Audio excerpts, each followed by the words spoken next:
Короче, ребята, в Техас пришла осень. Но сегодня очень солнечно. Вчера, например, лил весь день дождь. Периодически просто есть ветер, и вчера я ходила в шапке, а сегодня я думаю, в принципе, тепло. На самом деле очень тепло, но вот когда есть ветерок, я надеваю вот такой капюшончик.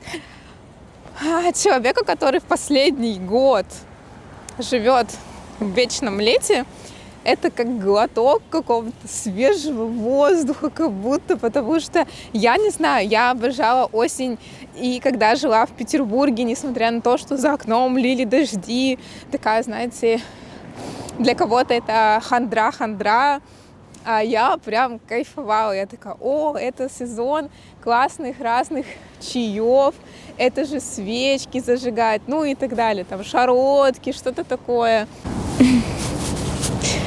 Короче, я люблю разное время года. Главное, чтобы это было не какие-то там а-ля затяжные дожди, затяжная зима или там, например, затяжная жара, потому что жара, знаете, когда затяжная, тоже такое, себе удовольствие. Поэтому я очень кайфую. Мне нравится. Это буквально у нас второй день так похолодало. Я такая, можно надеть что-то теплое, кайфово, свечки, чаи. И какая-то такая вот, знаете, теплая пряжа, все вот это вот уютно. Поэтому для меня почему-то все это, с таким энтузиазмом я кайфую. Мне прикольно. Я понимаю, что осень не для всех это что-то такое приятное, потому что для многих, я знаю, осень не особо классная пора, и в основном это ассоциируется, точно не с радостью, а почему-то с депрессией, с хандрой. Но для меня она вот именно ассоциируется с уютом и так далее, несмотря на то, что я жила в разных местах, и разную осень я там встречала.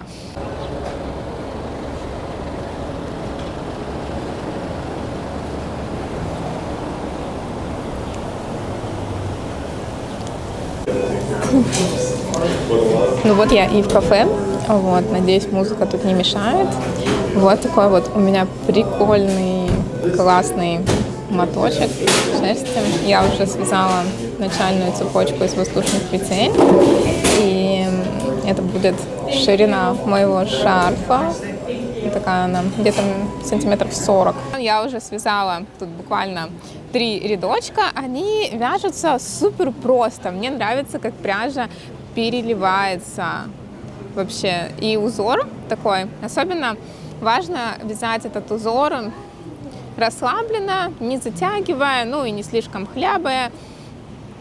И вот так вот он ложится в узор. Это очень классно, мне очень нравится. И шарф, это, кстати, я вяжу сейчас ширину изделия, и длина изделия, она будет стандартной, где-то 180 сантиметров. Ширину я сделала где-то 40 сантиметров.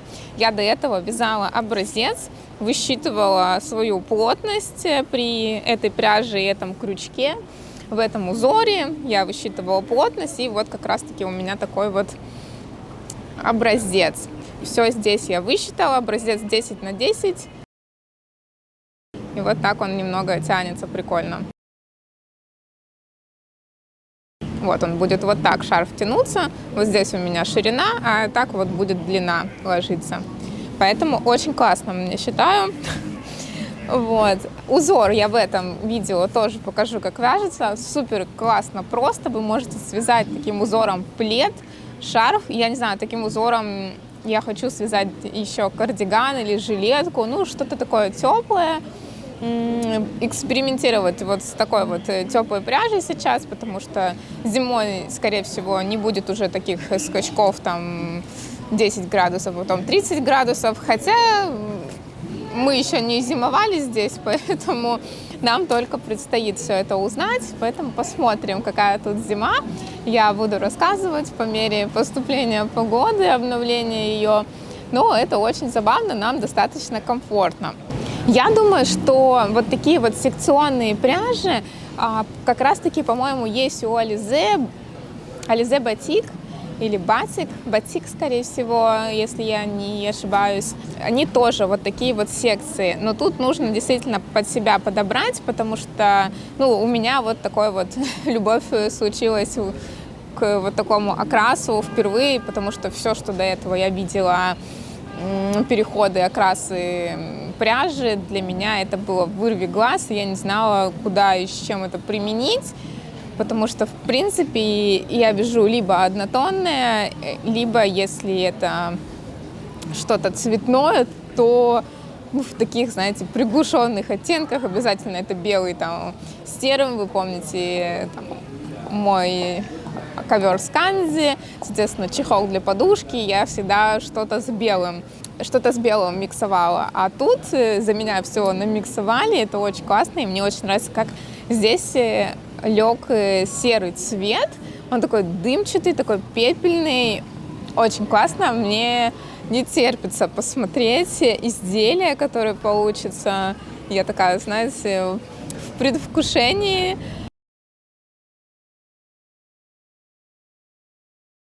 Давайте приступим к самому узору. Вот такой вот уже шарфик у меня получается, но он еще не закончен. Покажу его в следующих уже видео. А пока покажу, как вязала такой узор и как продолжаю его вязать. Образец будем вязать из той же пряжи, крючком номер 5,5. Мне, в принципе, такая плотность очень нравится. Вы можете абсолютно из любой пряжи вязать, поэтому выбирайте на свой вкус. Начинается вязание с цепочки из воздушных петель.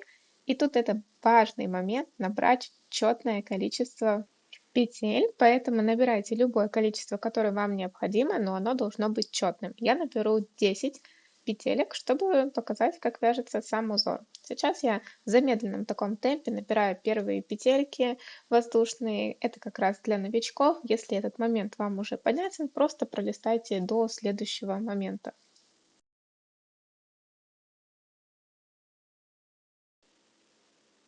Итак, я уже набрала 10 воздушных петелек для примера. И сразу во вторую петельку от крючка мы начинаем вязать наш узор, наш первый ряд. Итак, первый столбик у нас столбик без накида.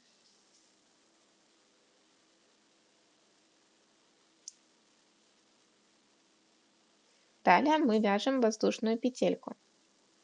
И вот здесь такой важный момент, когда только-только первый ряд формируется, далее уже будет супер понятно и легко. Смотрим, да, наша вторая косичка, она соответствует нашей воздушной петельки. Соответственно, мы ее пропускаем. И в следующую будем вязать столбик без накида.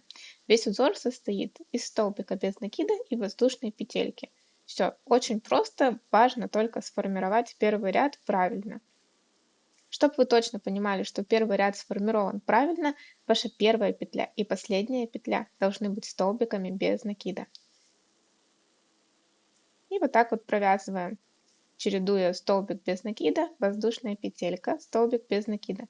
И помним, что когда мы вяжем воздушную петельку, мы косичку, которая внизу соответствует воздушной петельке, пропускаем и в нее не вяжем столбик без накида. Иначе у нас вязание будет косить и совсем не получится то, что должно получиться. И вот как раз последняя косичка, я провязываю столбик без накида. И это такое важное золотое правило в этом узоре, что первая и последняя петля провязывается столбиком без накида. Переходим на второй ряд, делаем воздушную петельку подъема, разворачиваем вязание и во вторую петельку от крючка вяжем столбик без накида, потому что первая и последняя это столбик без накида. Провязываем столбик без накида. Далее смотрим. У нас уже такие арочки образовались там, где мы вязали с вами воздушную петельку. Соответственно, где была воздушная петелька, мы теперь всегда будем провязывать столбик без накида. Будет такая а-ля шахматка идти. Где воздушная петелька, там будет в следующем ряду столбик без накида. Где был столбик без накида, будет воздушная петелька. Нагляднее все показываю иголочкой.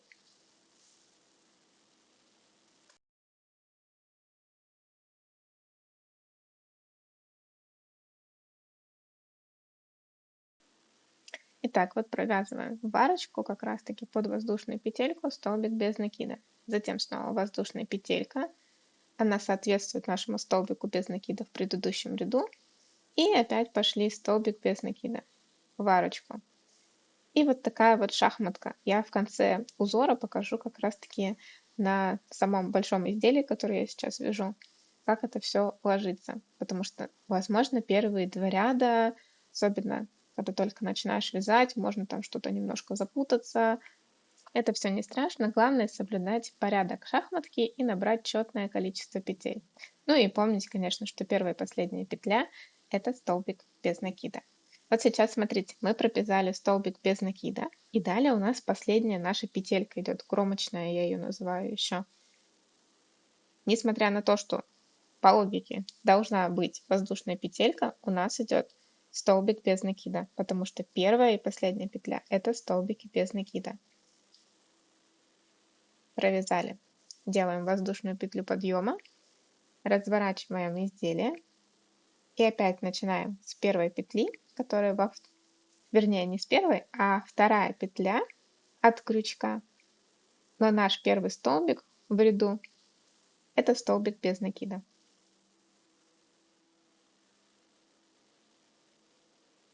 Далее смотрим уже по рисунку. Смотрим, что мы там провязывали столбик без накида. Соответственно, здесь все идет четенько. Тут не нужно второй раз провязывать столбик без накида. Делаем воздушную петельку и дальше в арочке пошли провязывать столбики без накида.